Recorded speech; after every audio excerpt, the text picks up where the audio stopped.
Hola, ¿qué tal? Y sean bienvenidos a la octava parte de este curso de introducción al hardware de computadoras.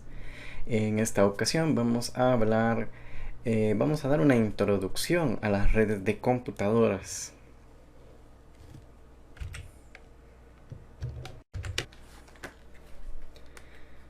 Cuando en 1981 IBM presentó la computadora personal, la palabra personal era un adjetivo bastante adecuado, ya que estaba dirigida a las personas que deseaban disponer de su propia computadora, en la cual pudieran ejecutar sus propias aplicaciones y administrar archivos personales en lugar de utilizar las minicomputadoras y grandes sistemas que estaban bajo el estricto control de los departamentos de informática. Los usuarios de las computadoras personales comenzaron pronto a conectar entre sí sus sistemas, formando así las primeras redes, de forma que podían compartir archivos y recursos como las impresoras. Ocurrió entonces que las redes se hicieron tan grandes y complejas que el control volvió a los departamentos de informática nuevamente, que podían ofrecer administración, control y planificación de las mismas. En la actualidad, la mayoría de grandes redes requieren gestión y administración a varios niveles. Los administradores de red pueden mantener el sistema en marcha, vigilarlo e implementar políticas de seguridad.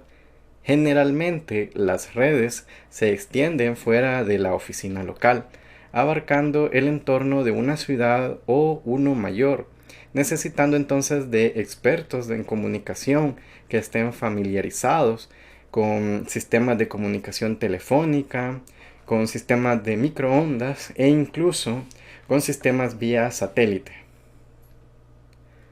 La interconexión de redes, también ya conocida como Internetworking, implica la conexión de muchas redes en áreas locales o de gran alcance, mientras que la interoperabilidad implica la conexión de muchos tipos diferentes de equipos y sistemas operativos en un sistema que permita a los usuarios acceder de forma transparente a los recursos disponibles. Bien, entonces, ¿qué es una red? Una red de computadoras es un sistema de comunicación de datos que enlaza varias computadoras y periféricos como impresoras, sistemas de almacenamiento masivo, bibliotecas de CD-ROM, modems, fax y muchos otros dispositivos que tengan posibilidad de conectarse a la red. El software de red permite a los usuarios de la red intercambiar correo electrónico, trabajar en grupo de proyectos, compartir licencias de aplicaciones y acceder a recursos comunes. Los administradores de red gestionan todos estos recursos y establecen políticas de seguridad que determinan el acceso de los usuarios y las restricciones. La más simple de las redes puede ser una caja de conexiones y un cable que permite compartir la misma impresora a varios usuarios. Con este sistema solo hay un usuario que puede enviar trabajos de impresión en cada momento. Los conectores serie o paralelo ofrecen un modo económico de montar una red, pero tienen capacidades limitadas de impresión y transferencia de archivos. Para montar una red multiusuario realmente útil, hace falta placas de interfaz de red conocidas como NIC, que en inglés significa Network Interface Card, y también sistemas de cableado estructurado.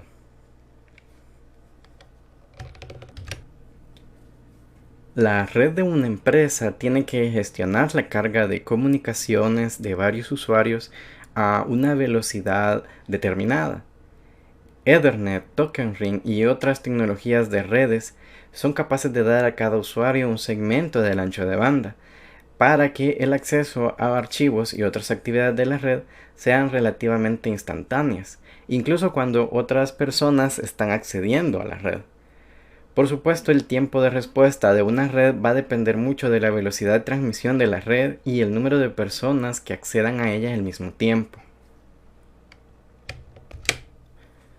¿Por qué se hace necesario instalar una red? La respuesta a por qué podría desearse establecer una red de computadoras parece muy obvia, pero las múltiples razones para hacerlo ayudan a aportar alguna idea sobre lo que es una red y lo que puede suponer para su empresa. Es por eso que tenemos estas 4 características principales que toda red nos ofrece. La primera es compartir programas y archivos.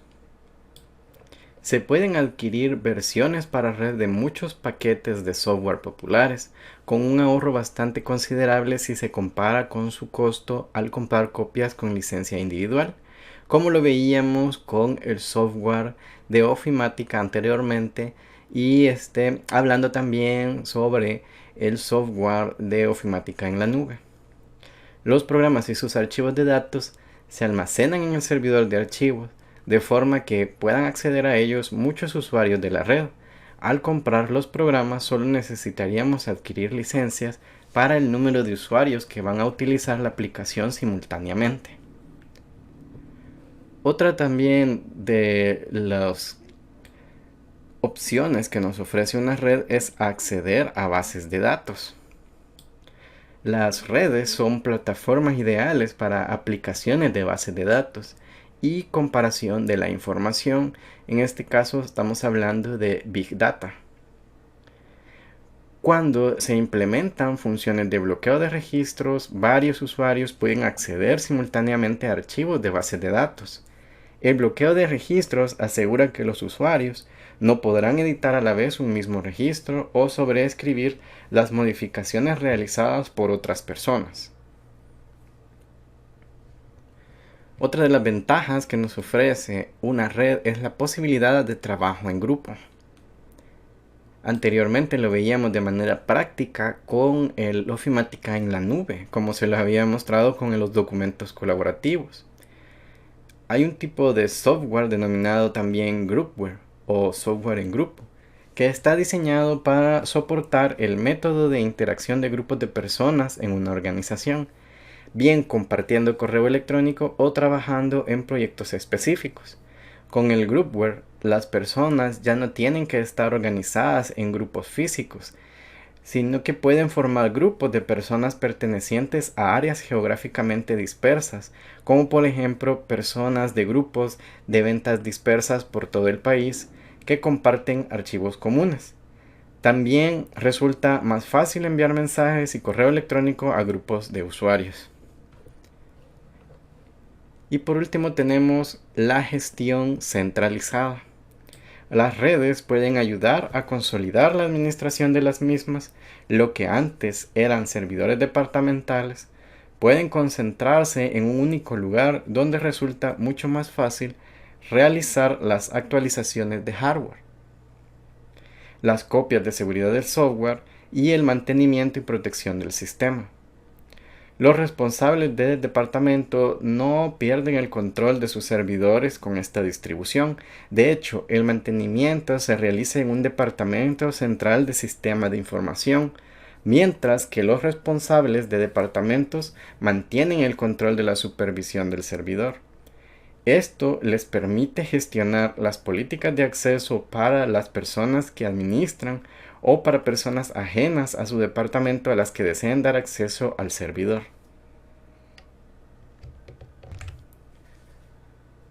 Bien, pasemos a ver los tipos de redes. Existen 2 tipos de redes. La primera es red punto a punto o peer-to-peer. Las redes punto a punto son aquellas que responden a un tipo de arquitectura de red en las que cada canal de datos se usa para comunicar únicamente 2 nodos. Es decir, que la comunicación es directa prácticamente desde el punto A hacia el punto B y viceversa. A eso se le conoce como red punto a punto. Los usuarios de la red pueden compartir libremente los recursos de sus computadoras o acceder a los recursos compartidos de las otras computadoras. Con este tipo de organización, los usuarios controlan los recursos disponibles en la red, aunque un administrador también puede ofrecer algunos controles de gestión y seguridad.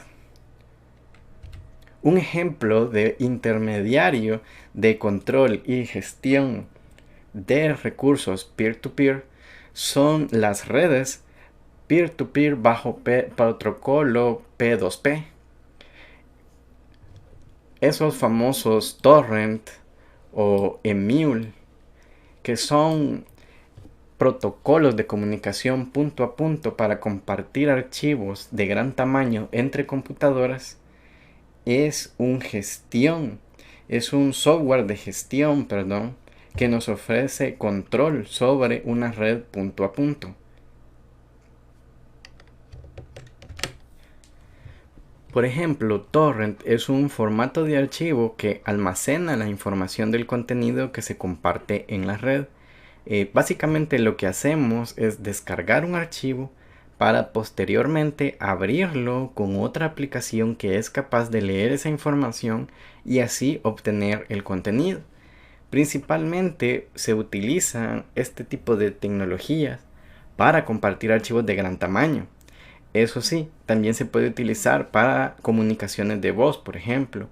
Una de las diferencias principales es que no descargamos de un único servidor, sino que accedemos a una especie de enjambres donde muchos usuarios pueden descargar y subir contenido de forma simultánea. Es decir, que cada usuario se convierte en un servidor dentro de la red peer-to-peer. Es por eso que no pierde el concepto principal de comunicación punto a punto. El otro tipo de red es la red cliente-servidor, en donde la información se comparte fácilmente a través de redes en donde los servidores almacenan datos que pueden ser compartidos por los clientes.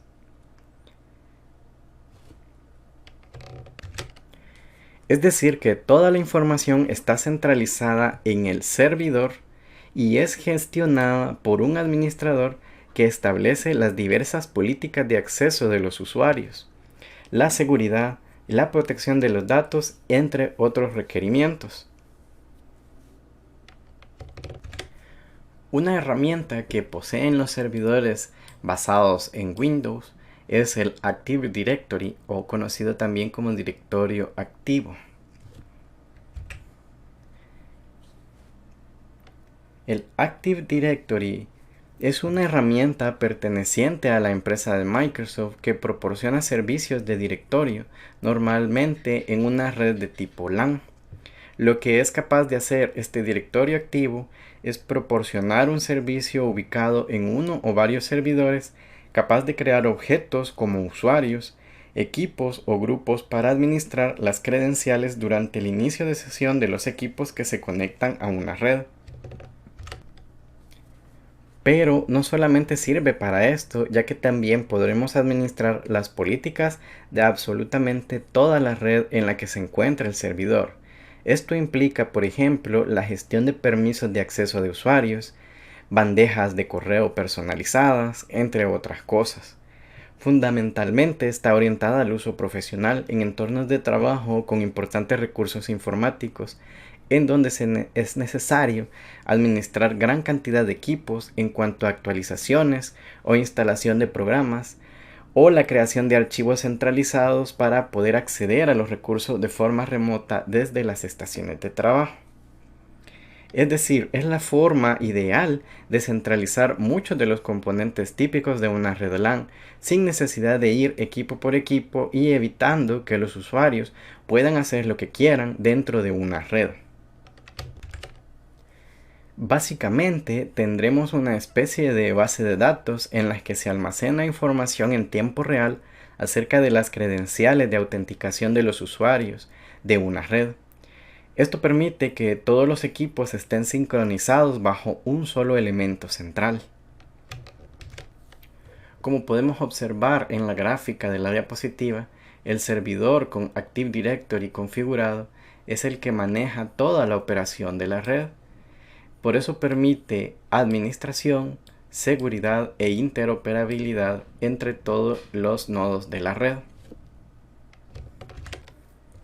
Podemos también controlar cada uno de los usuarios de Windows en las computadoras, almacenando la información de la cuenta, dando esos privilegios a las cuentas, almacenando esas cuentas de usuario como perfiles y agregándole una política de seguridad a dichos perfiles.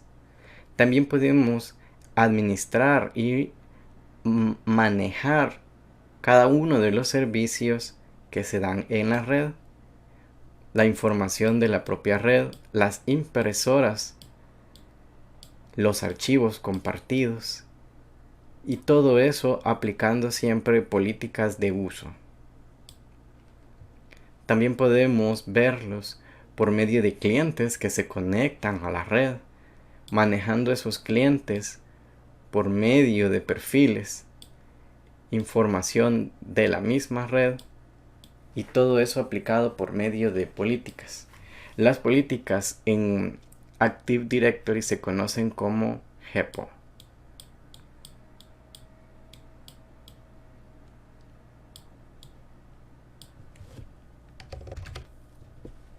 GEPO sin E. Es solo GPO. Group Policy.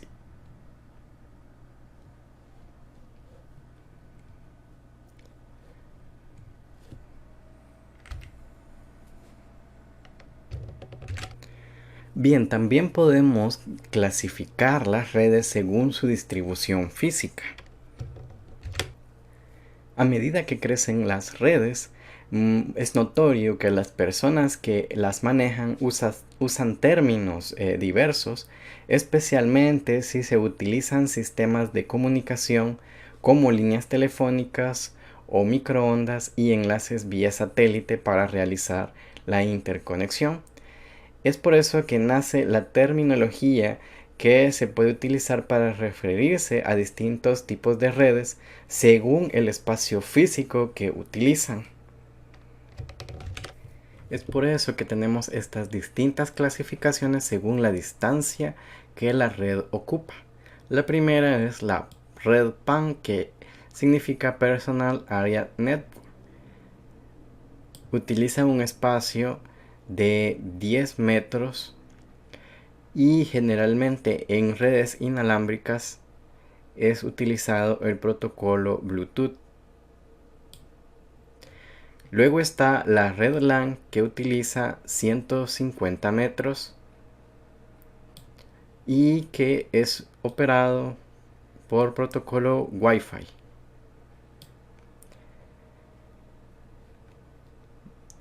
Luego está la red MAN, que significa Metropolitan Area Network, que ocupa 50 kilómetros de distancia y de manera inalámbrica utiliza Phased WiMAX. Y por último tenemos la Wide Area Network o WAN, que utiliza más de 150 metros de distancia y utiliza en protocolo inalámbrico Mobile WiMAX.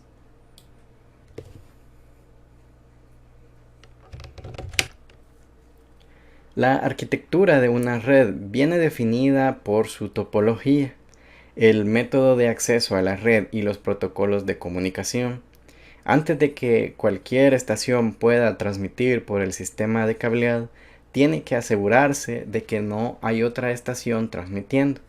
Cada tipo de red tiene definido un método de acceso al cable que evita o reduce los conflictos de comunicaciones y controla el modo en que la información es comunicada de una estación a otra.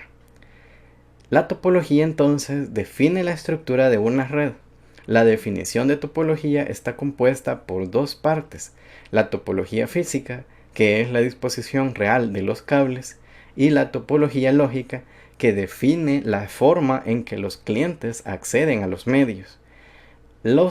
La topología física que se utiliza comúnmente son de bus, de anillo, en estrella extendida, jerárquica y en malla. Todas estas topologías son las que podemos ver aquí en la diapositiva. La topología de bus utiliza un único segmento de cable al que todos los clientes se conectan de forma directa. Mientras que la topología de anillo conecta un cliente con el siguiente y al último con el primero. Esto crea prácticamente un anillo físico con el cable. La topología en estrella conecta todos los cables con un punto central de concentración. Por lo general, este punto prácticamente es un switch o un hub. La topología de estrella extendida se desarrolla a partir de la topología de estrella. Esta topología lanza estrellas individuales, enlazando así los hubs o los switches. Esto permite extender la longitud y el tamaño de una red. La topología jerárquica se desarrolla de forma similar a la topología de estrella extendida, pero en lugar de enlazar los hubs o switch, el sistema se enlaza con una computadora que controla el tráfico de la topología.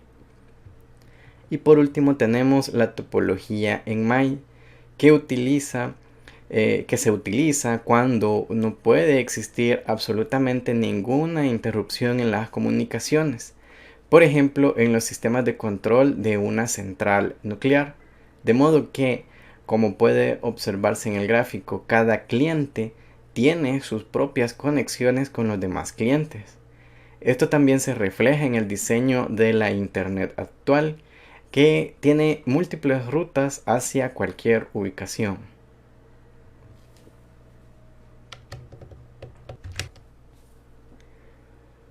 Al principio de su desarrollo, las LAN, MAN y WAN eran en cierto modo caóticas.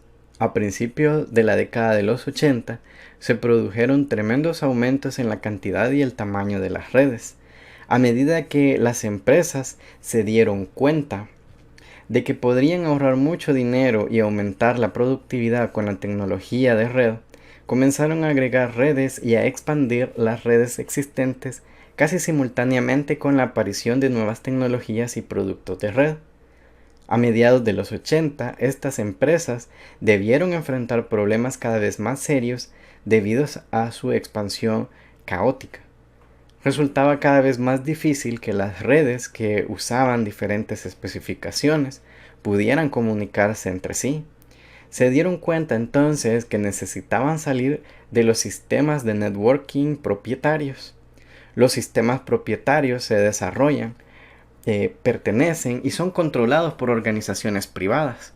En la industria de informática, propietario es lo opuesto de abierto y significa que una empresa o un pequeño grupo de empresas controla el uso de esa tecnología.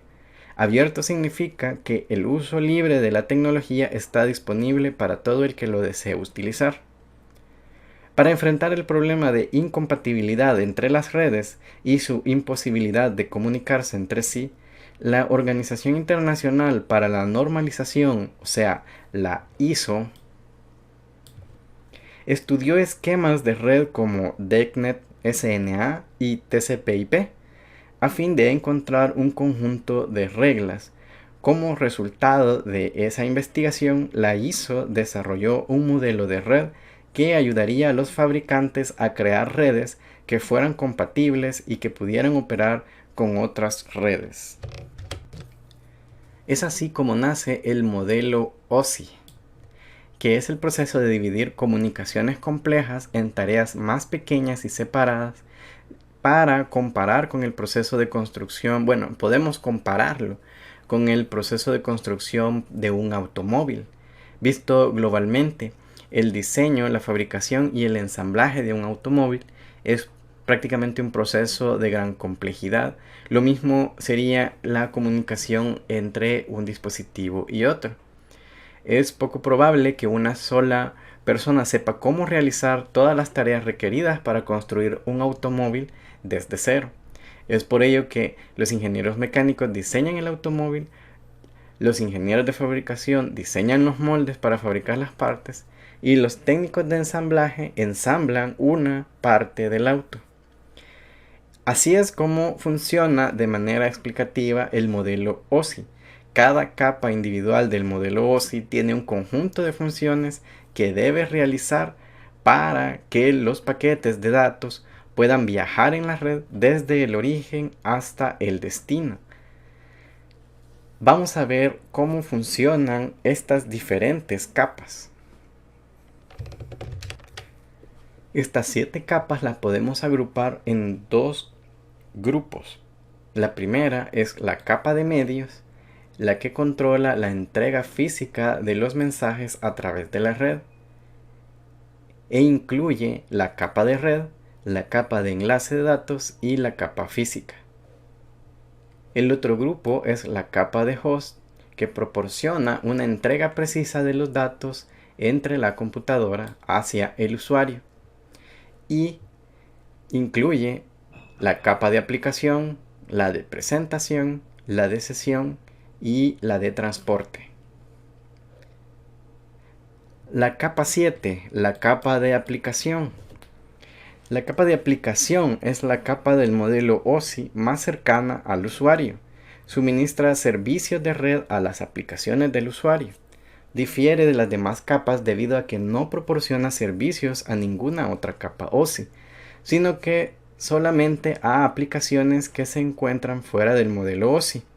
Algunos ejemplos de dichos procesos de aplicación son los programas de hojas de cálculo, de procesamiento de texto y los de las terminales bancarias. La capa de aplicación establece la disponibilidad de los potenciales socios de comunicación, sincroniza y establece acuerdos sobre los procedimientos de recuperación de errores y control de la integridad de los datos. Para recordar, la capa 7 se debe asociar prácticamente con los navegadores web. La capa número 6, que es la capa de presentación, garantiza que la información que envía la capa de aplicación de un sistema pueda ser leída por la capa de aplicación de otro. De ser necesario, la capa de presentación traduce entre varios formatos de datos utilizando un formato común. Para recordar la capa 6, debemos asociarnos a un formato de datos en común. La capa número 5, que es la capa de sesión, y como su nombre lo indica, establece, administra y finaliza las sesiones entre dos clientes que se están comunicando. La capa de sesión proporciona sus servicios a la capa de presentación. También sincroniza el diálogo entre las capas de presentación de los dos clientes y administra su intercambio de datos.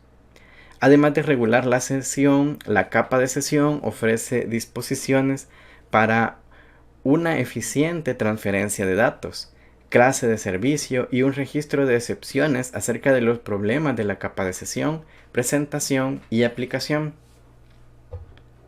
Para recordar la capa 5 se debe asociar con diálogos y conversaciones entre los dos clientes. La capa número 4, que es la capa de transporte, segmenta los datos originados en el cliente emisor y los reensambla en una corriente de datos dentro del sistema del cliente receptor. El límite entre la capa de sesión y la capa de transporte puede imaginarse como el límite entre los protocolos de capa de medios y los protocolos de capa de cliente.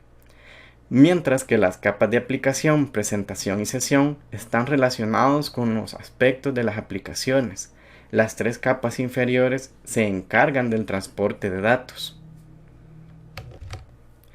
La capa de transporte entonces intenta suministrar un servicio de transporte de datos que aísla las capas superiores de los detalles de implementación del transporte, específicamente temas como la confiabilidad del transporte entre dos clientes es responsabilidad de la capa de transporte.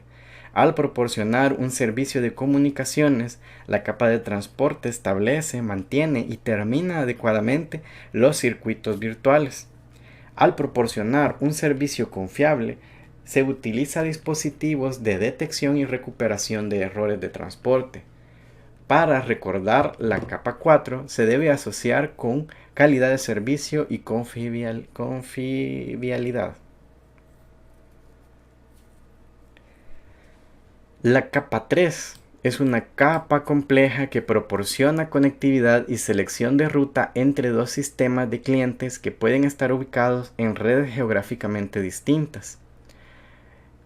Para recordar la capa 3 se debe asociar con selección de ruta, conmutación, direccionamiento y enrutamiento, que de hecho muchos de los routers que están conectados a la red son de capa 3 porque proporcionan el enrutamiento para encontrar la comunicación entre dispositivos.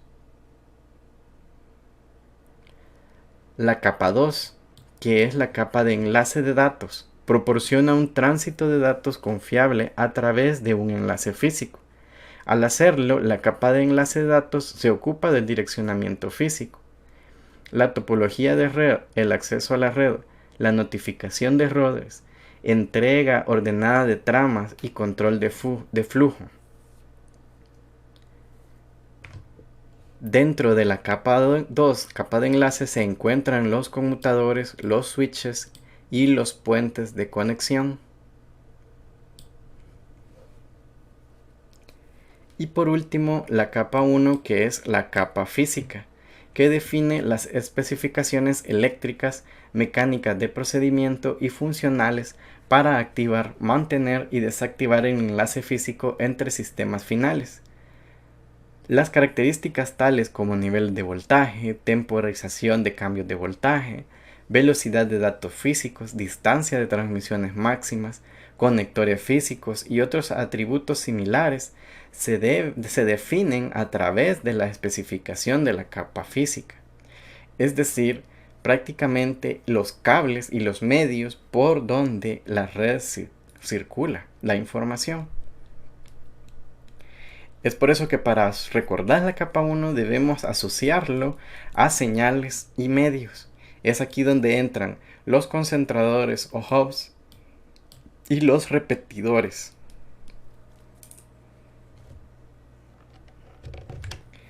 Veamos entonces esta gráfica para entender de mejor manera el modelo OSI de ISO. Así también como vamos a comprender los protocolos que funcionan dentro de cada capa. En primer lugar tenemos la capa física que ya mencionábamos, que es las señales y la transmisión de los bits por medios eléctricos o cables. La capa 2, que es el enlace de datos, podemos encontrar aquí el acceso a los medios, donde normalmente trabajan los switches. En la capa 3, que es la capa de red, encontramos las rutas y los routers utilizando protocolos de enrutamiento. Los protocolos de enrutamiento más comunes son el IP, el ARP, el IPsec, el ICMP, el OSPF y el IGMP. En la capa de transporte encontramos las conexiones de extremo a extremo, utilizando los protocolos TCP, UDP, SCTP, SSL y TLS. En la capa de sesión encontramos la comunicación entre los hosts. Así por eso utilizamos los protocolos TCP, SIP, RTP, RPC, Namepipes. En la capa de presentación representamos los datos después de ser recibidos en la red. Es decir, que en esta parte reconocemos qué archivos o qué datos recibimos en la red por medio de los sockets. Y por último, la capa de aplicación, que es la capa final, donde el usuario ve los procesos de red en las aplicaciones. Para eso utilizamos los protocolos DNS, WWW, HTTP, P2P, email, POP, SMTP, Telnet y FTP.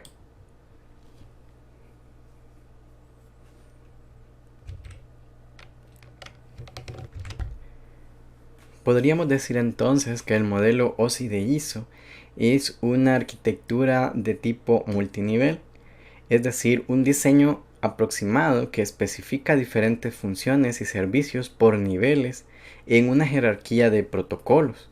Los desarrolladores utilizan protocolos de comunicación para diseñar productos que interoperan con productos compatibles desarrollados por otros fabricantes. Por ejemplo, si se quieren crear una placa de red que se pueda conectar con otras redes que utilicen placas de otros fabricantes, es necesario entonces ajustarse a los protocolos definidos para esa red. Cada nivel de la jerarquía de protocolos se comunica con el nivel inmediato superior y con el inmediato inferior. Hay que tener en cuenta lo siguiente: cada nivel dispone de un conjunto de servicios. Los servicios están definidos mediante protocolos estándar que ya vimos anteriormente, y los niveles inferiores proporcionan servicios también a los niveles superiores. Cuando hay comunicación entre los equipos de la red, los protocolos análogos de la jerarquía de protocolos de cada equipo coordinan el proceso de comunicación. Por ejemplo, el nivel de transporte de un equipo va a coordinar sus actividades con el nivel de transporte del otro equipo, como podemos ver aquí en la imagen de la diapositiva. El nivel del host A con el nivel del host B. La capa de transporte se va a comunicar con la otra capa de transporte del host B. Lo mismo, la capa de red del host A se va a comunicar con la capa de red del host B. Cada protocolo, cada nivel tiene una forma determinada para comunicarse entre sí. En la capa de transporte se comunican por medio de segmentos, mientras que en la capa de red se comunican por medio de paquetes. En la capa de enlace de datos se comunican por medio de tramas. Y por último, en la capa de física se comunican por medio de impulsos eléctricos o bits que viajan a través del cable. Entonces, una red utiliza paquetes y tramas para crear las comunicaciones. Un paquete es una agrupación de datos que se intercambia entre dispositivos sobre un enlace de comunicación de datos. Los datos del paquete pueden ser mensajes y órdenes como peticiones de servicio, códigos de control para la gestión de alguna sesión, como códigos que indican también errores de comunicación y necesidad de retransmisión, y datos como el contenido de un archivo. Una de las principales razones para construir tramas de información es que los errores en un enlace de comunicación solo afectan a una mínima parte de la transmisión, que es fácilmente retransmitida. Además, puede intercalar paquetes de varias fuentes y compartir simultáneamente un enlace entre puntos distintos de destino. Proceso llamado multiplexación, que podemos ver en la gráfica que se muestra aquí. Una trama es realmente un bloque de datos en cadena de bits en un medio de transmisión físico. Esta puede contener todo o parte de un paquete. El nivel de enlace de datos se comunica directamente con la red física, donde los paquetes se dividen en tramas para su transmisión mediante el enlace de red. Es decir, que cada capa va a trabajar con el dato que se envía por la red de acuerdo al protocolo que utiliza determinada capa. Como podemos ver en la imagen, la capa de presentación trabaja directamente con los datos. Al enviar estos datos hacia la red, la capa de transporte crea segmentos de esos datos enviados. Al recibir la capa de red esos segmentos, los utiliza, los retransmite por medio de paquetes. Como dice su nombre, empaquetando los segmentos recibidos por la capa de transporte y colocando un encabezado de red para saber qué tipo de paquete es el que se está utilizando. Luego tenemos la capa de enlace de datos que crea las tramas en donde agrupa tanto los paquetes que se generaron en la capa de red como los segmentos que se crearon en la capa de transporte. Todo eso dentro de un conjunto llamado trama. Y es así como los paquetes son convertidos a tramas por una tarjeta de red para transmitirlos a través de un cable de red o también a través de una tarjeta inalámbrica. Las grandes redes pueden tener muchos caminos diferentes en las que un paquete puede seguir para alcanzar su destino. Estas redes están interconectadas generalmente mediante routers. Cuando un paquete viaja a través de las redes, los routers utilizan la información de direccionamiento de los paquetes para dirigirlos a su destino o mantenerlos alejados de las redes a las que no pertenecen. Los routers entonces son los encargados de encaminar los paquetes, que es el proceso realizado por cada nodo de la red cuando dirige paquetes al siguiente nodo o router apropiado de la red.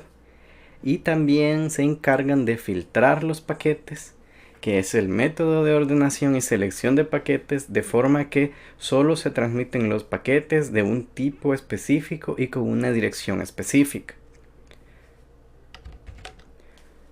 Los routers pueden determinar por adelantado el mejor camino que debería tomar el paquete y ajustar el camino si estuviera congestionado.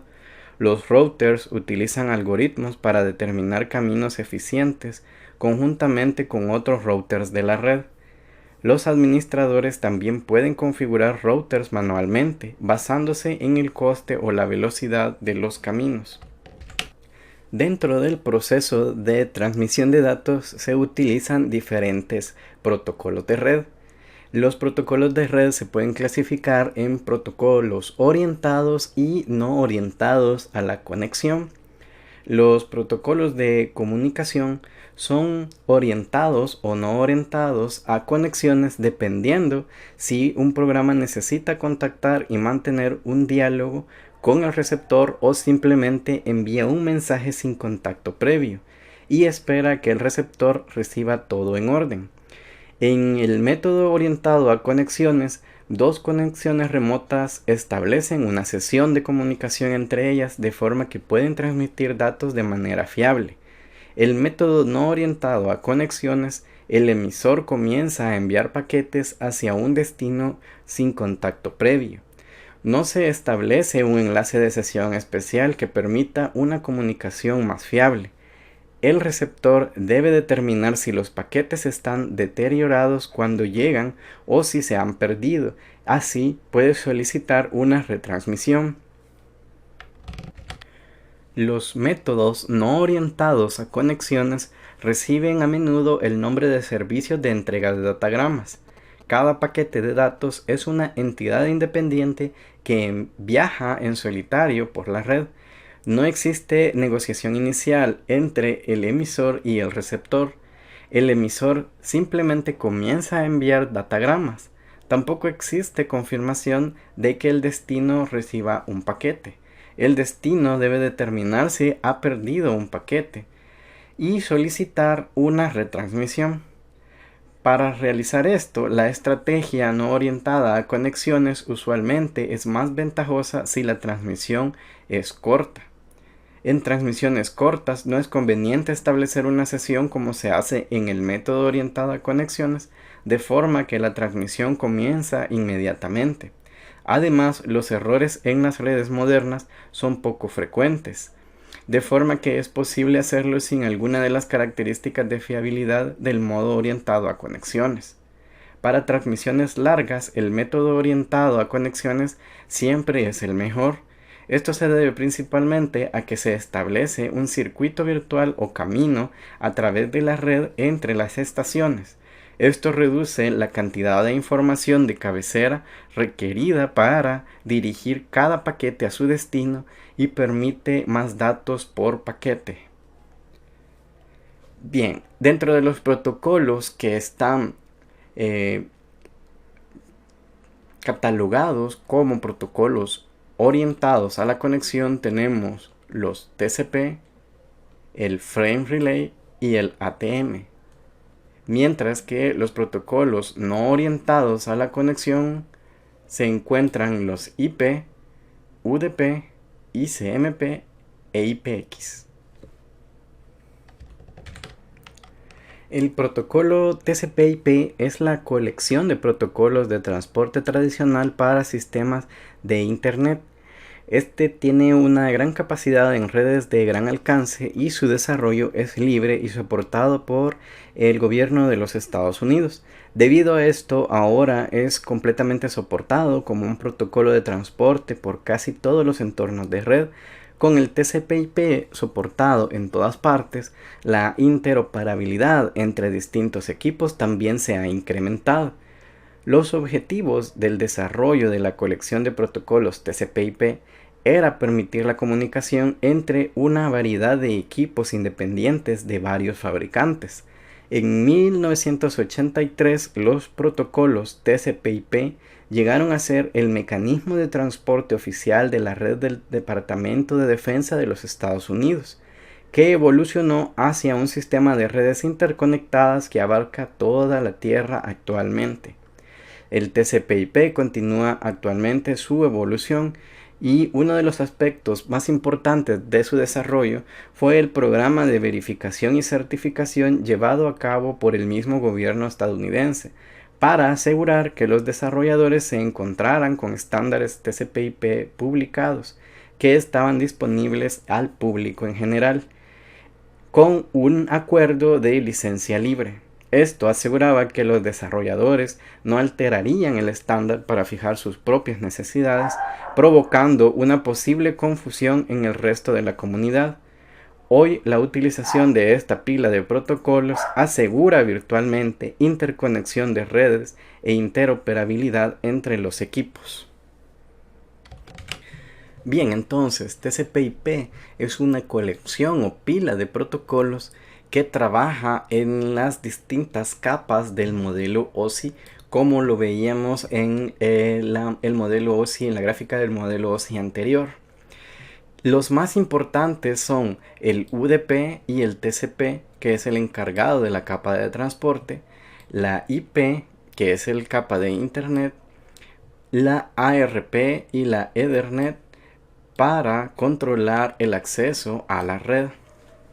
También están los de la capa de aplicación, como el DNS, que es el sistema de resolución de nombres, el DHCP para asignación de direcciones IP de manera automática, los protocolos de correo electrónico como SMTP, POP y IMAP, y los protocolos de transferencia de archivos como FTP y TFTP. Sin olvidar también el protocolo HTTP para conexión web.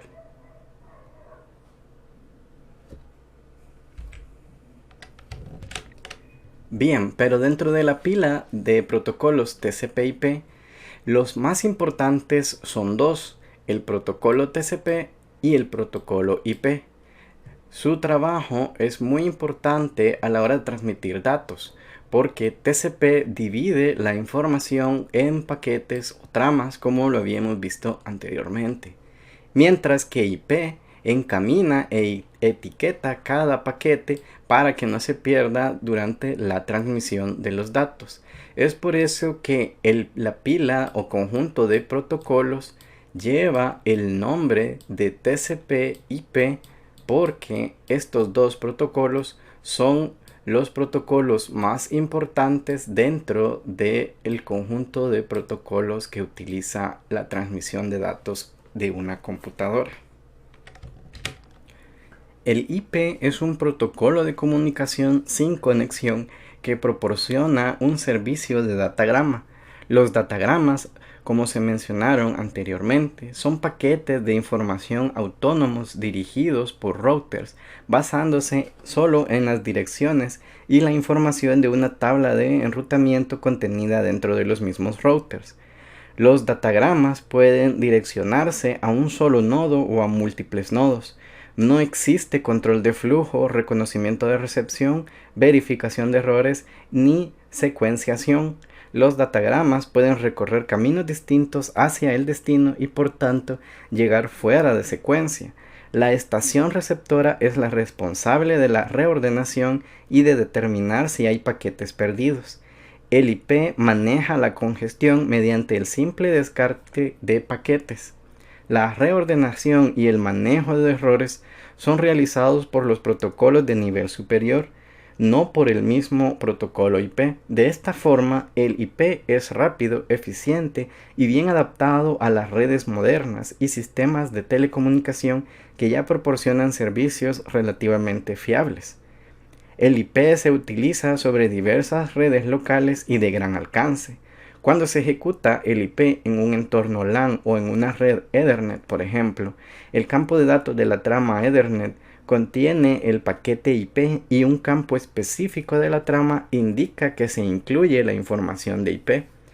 El IP utiliza un esquema de direccionamiento que funciona independientemente del esquema de la red. Por ejemplo, todos los adaptadores de Internet tienen una dirección hardware asignada de fábrica. El IP no utiliza esta dirección y en su lugar utiliza una dirección asignada para cada nodo, como se describe en la diapositiva. Como cualquier otra red de capas de protocolo, el esquema de direccionamiento IP es integral para el proceso de envío de datagramas a través de la red. Cada dirección IP tiene componentes específicos y sigue un formato básico. Estas direcciones IP pueden ser subdivididas y usadas para crear direccionamientos a subredes. Cada cliente en una red TCP/IP está asignado con un único direccionamiento lógico de 32 bits que se divide en dos partes principales: el número de red o dirección de red y el número de host o dirección de host. El número de red identifica una red que debe estar asignada por el Internet Network Information Center, si la red es parte de Internet.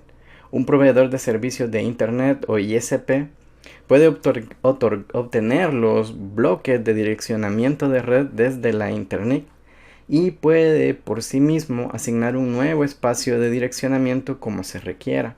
El número de cliente identifica un cliente dentro de la red y es asignado por el administrador de la red. Es decir, que esta dirección IP se divide en dos partes.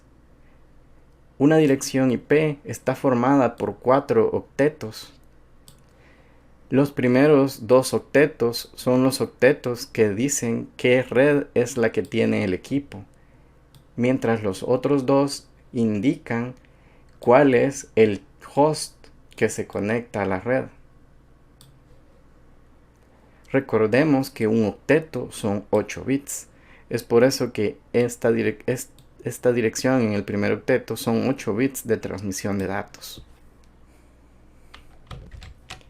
Bien, este es un ejemplo de una dirección IP común típica, en donde podemos ver cuál es el tipo de segmentación que tiene. Podemos ver cada uno de sus 4 octetos.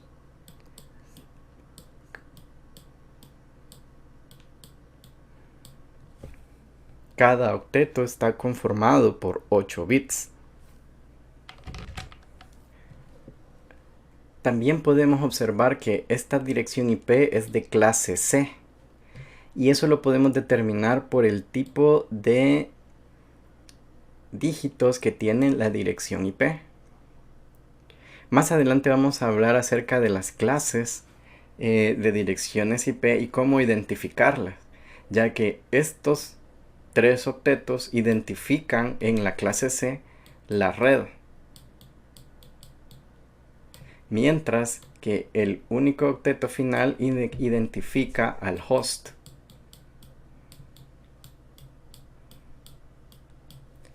El tipo de direccionamiento clase C es una dirección IP privada.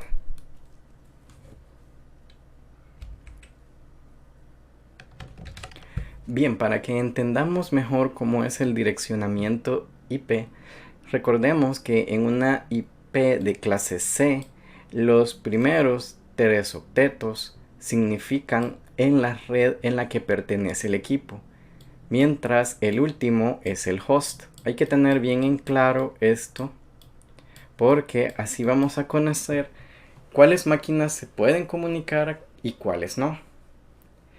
Bien, como podemos ver, esta máquina está en la red 2, 192.168.2, mientras esta está en la red 3, 192.168.3.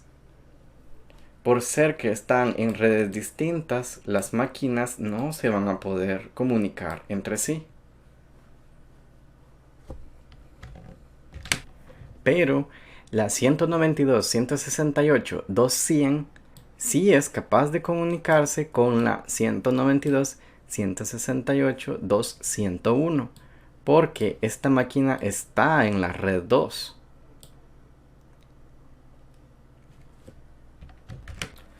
Debido al crecimiento de las máquinas que se conectaban a una red, se tuvo que clasificar las direcciones IP por medio de clases.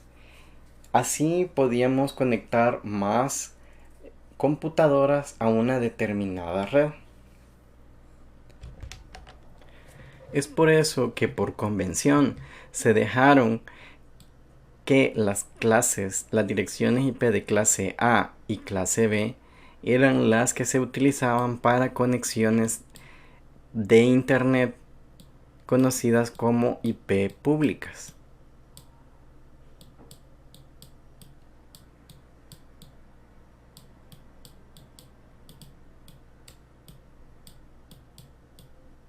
Es decir, una de estas direcciones las podía tener un servidor o sitio web en Internet, porque directamente entrábamos con esta dirección IP pública.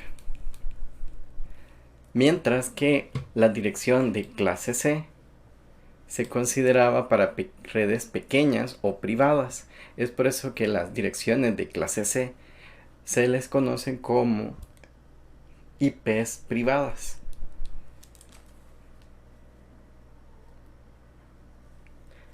Los grupos de direcciones de la clase A comienzan desde la 000 hasta la 127.255.255.255.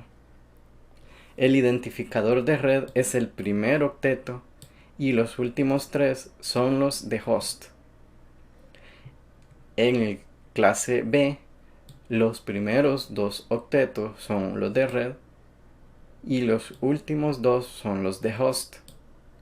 La clase B comienza desde la 128 hasta la 191.255. La clase C, el segmento de red comienza los primeros tres octetos y el último octeto es el de host. Estas redes de clase C comienzan desde la 192 hasta la 223.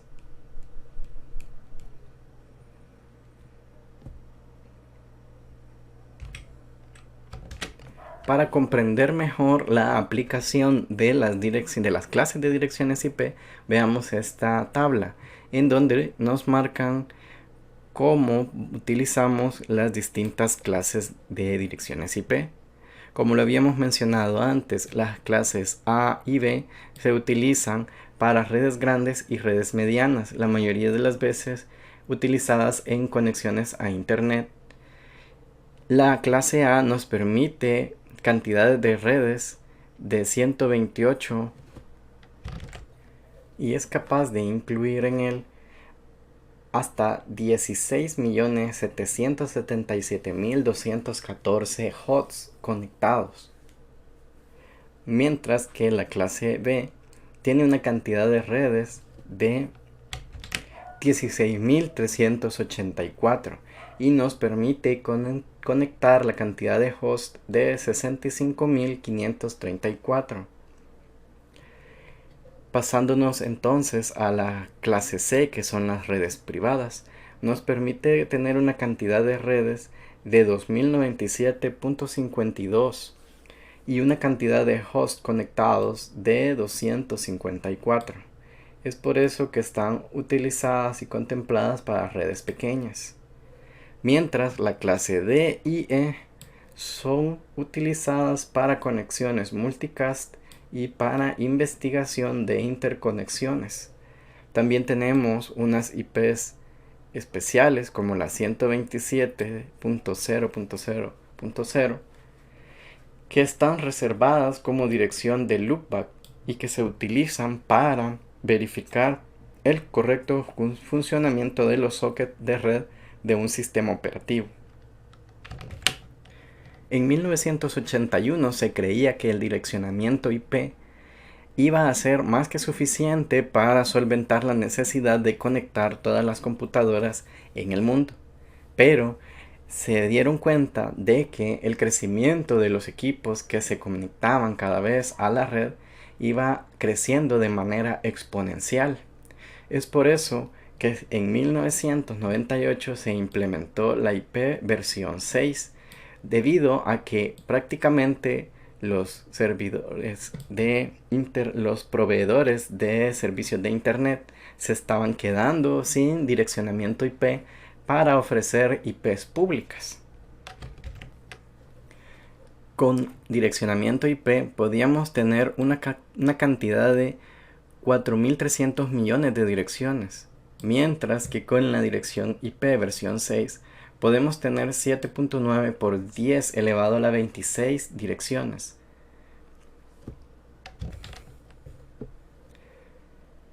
También con la IP versión 6 nos vamos a olvidar de la división de IPs que son exclusivas, como la IP pública, y podemos tener una IP versión 6 única en toda la red. Es más, lo podemos tener de manera automática, nos la puede generar de manera automática y va a ser diferente a nivel mundial, porque utiliza una notación hexadecimal y alfanumérica, algo que con la notación numérica de las direcciones IP versión 4 no se podría lograr.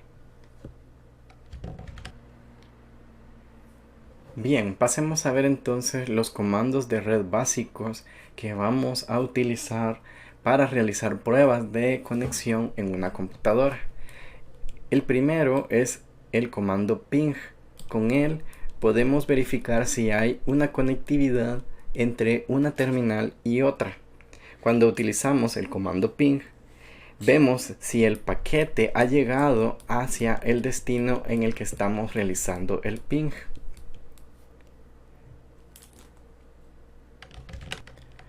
Por ejemplo, si yo quisiera ver si hay conexión hacia Google, solo utilizo el comando ping y escribo www.google.com y verifico si hay conexión. Como podemos observar, la respuesta ha sido correcta. Tengo un tiempo de respuesta de 52 milisegundos y la dirección IP que obtengo, que la dirección de Google, es una IP versión 6.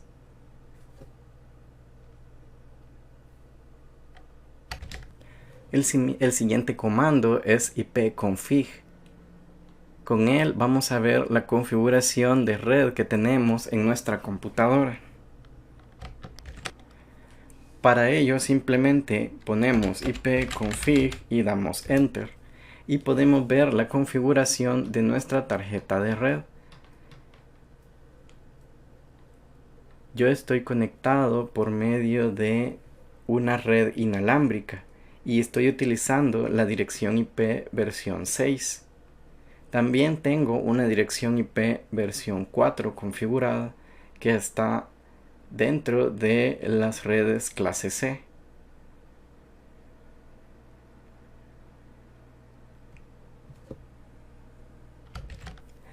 El siguiente comando es el comando netstat, que nos permite observar las conexiones que están activas en nuestra computadora y verificar cuáles son las conexiones que son entrantes y salientes en nuestro equipo. Simplemente escribimos netstat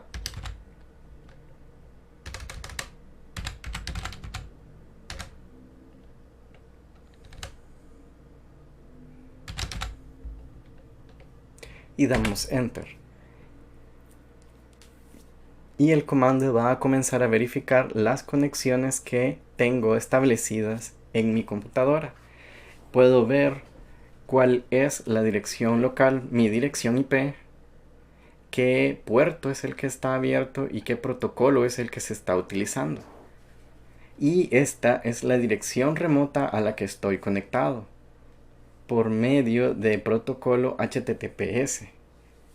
Y me dice qué estado tiene esta conexión.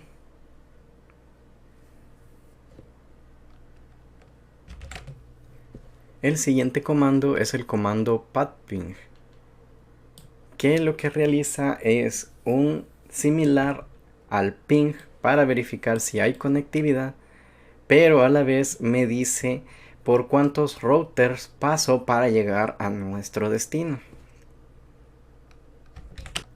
Hagamos la prueba haciendo un patping hacia Google. Patping www.google.com y veamos cuántos saltos realiza o a cuántos routers necesita pasar para llegar hacia el sitio de Google.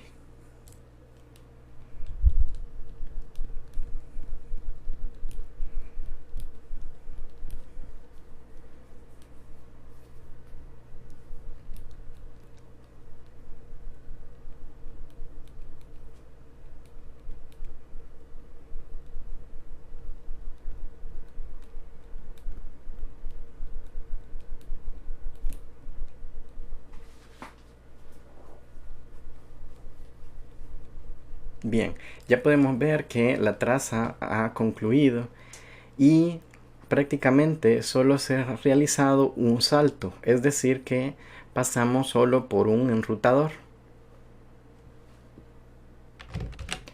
El siguiente comando es el comando getMAC, que nos permite obtener la dirección física de nuestra tarjeta de red.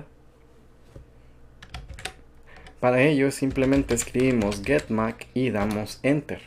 Y nos muestra la dirección física de las tarjetas de red que tengo en mi equipo.